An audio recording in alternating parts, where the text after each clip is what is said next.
I hope that my book is a provocation to think about typography. Typography, in one sense, is an invisible art because if it's working, you can read what the typographer has produced. I'm hoping that readers will go underneath the surface a little bit and begin to understand something of the ideas, the pressures, the constraints that typographers work with every day in order to give reading matter its best possible form. I started being interested in typography as a schoolboy. I was fascinated with buses and tube trains. The family didn't have a car. We lived in South London.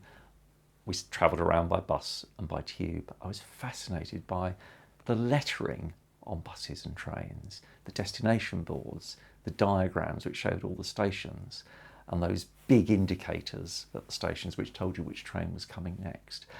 And I began to realise that there was some kind of logic, there was some kind of way of doing these things, and I think that's where things began for me.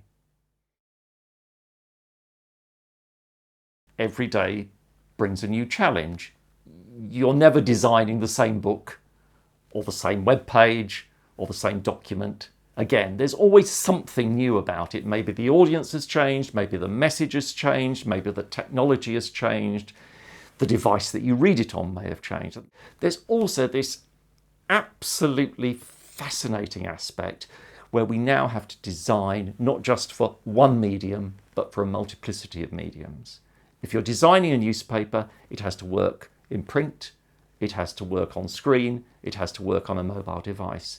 Those are all challenges to design something that will be equally valid and equally effective for the reader in all those formats, but it will still carry the same message and probably the same branding so that you can identify exactly what you're reading.